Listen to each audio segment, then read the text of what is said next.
नमस्कार, मी शीतल. तुम्हा सर्वांचं मनापासून खूप खूप खूप स्वागत. आज आपण थालीपीठाची भाजणी बनवणार आहोत. ज्वारी आहे 1 वाटी, मोठी वाटी आहे.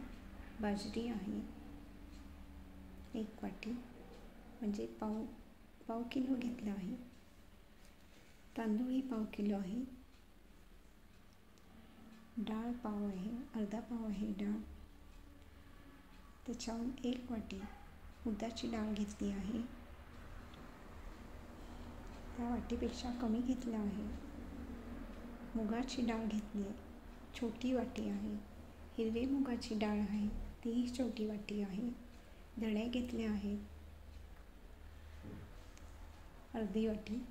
काळी मिरी आहे 2 चमचे. चला तर आता हे सगळं व्यवस्थित भाजून घेऊया. ज्वारी प्रथम टाकते.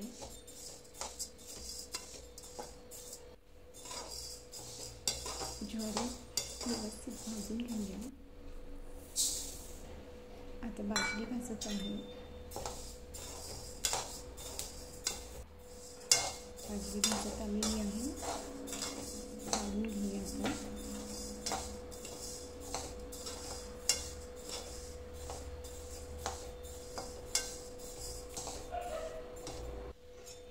तांदूळ भाजून घेतो. तांदूळ पण चांगले स्वच्छ धुवून चांगले वाळवून घेतलेले आहे.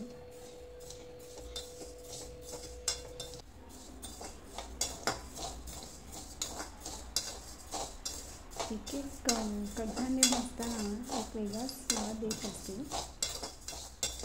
तांदळाचाही खमंग वास येतो.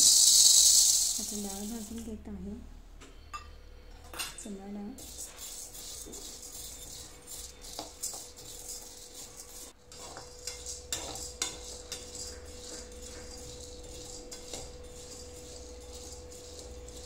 भाजून व्यवस्थित होत आलेली आहे.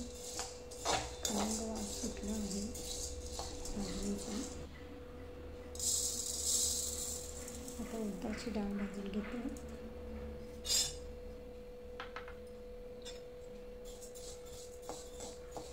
उडदाची डाळ पण भाजत आली की खमंग एक वास सुटतो मस्तपैकी.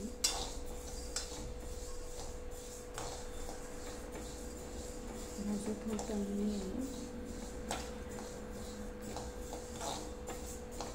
काढून घेऊया. सुती कापडावर काढून घेत आहे, म्हणजे पाणी सुटायला नको.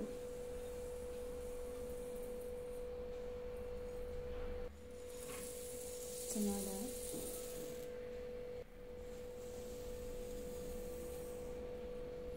सगळं जिन्नस एका ताटात काढून घेतलं आहे. हिरवी मूग डाळ भाजून घेत आहे. त्यातच मूग डाळ भाजून घेऊया.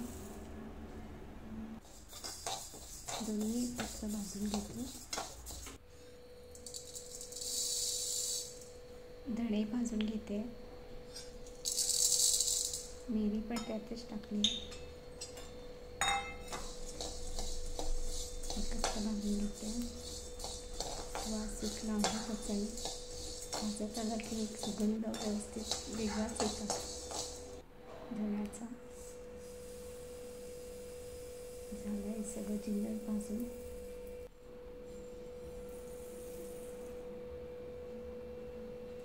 काढून घेत आहे. आता हे सगळं एकत्र करायचं आहे. थोडं थंड झालं थोडं एकत्र करत जायचं. व्यवस्थित मिक्स करून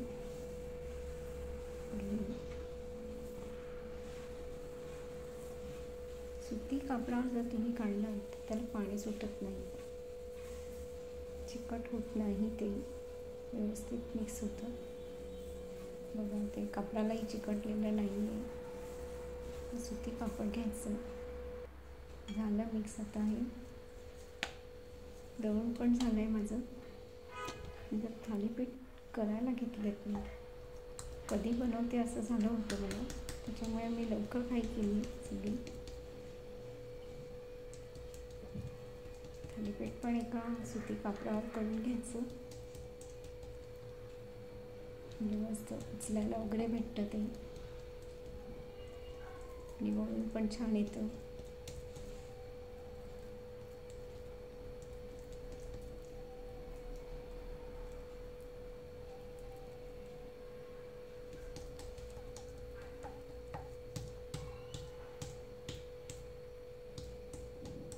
थोडंसं पातळच ठेवायचं, एकदम जाड नाही ठेवायचं, म्हणजे शेकायलाही बरं पडतं. त्याला होल काढून घेऊया.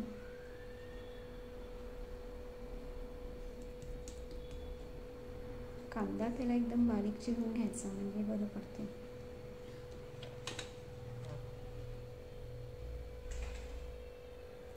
फोडणीला टाकलं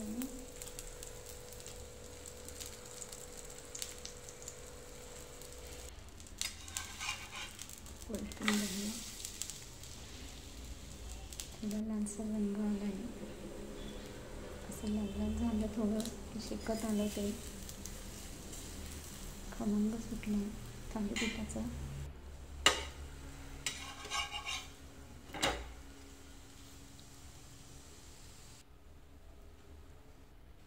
झालं भाजून, आता दुसरं करून घेते.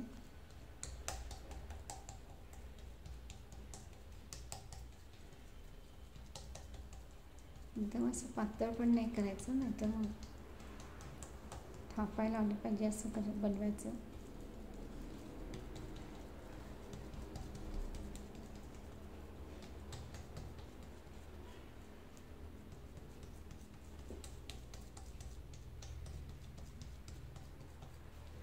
एकदम घट्टही नाही पाहिजे.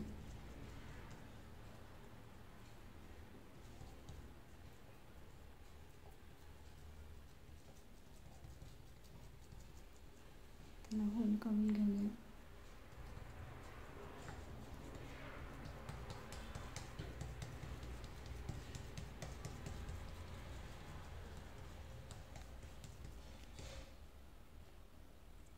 होल केल्याचं कारण म्हणजे ते शेकलं जातं त्या बाजूला मधल्या साईडने, असं उचलायला व्यवस्थित मिळतं सुती कापडावर.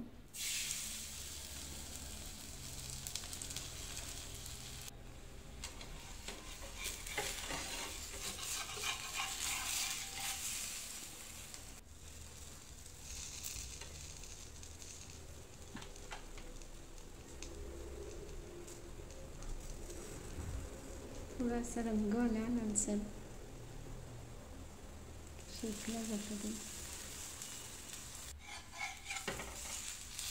अजून जरा तेल सोडायचं त्याच्यावर.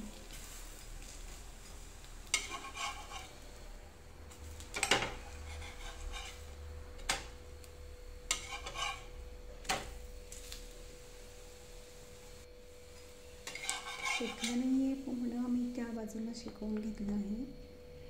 आता झाली आपली रेसिपी, ताटात काढून घेतली आहे. आता हे तुम्ही दह्याबरोबर किंवा सॉसबरोबर किंवा चटणीबरोबर असं कसंही तुम्हाला जमेल तसं खाता येईल ते. आमच्याकडे दह्याबरोबर आवडतं.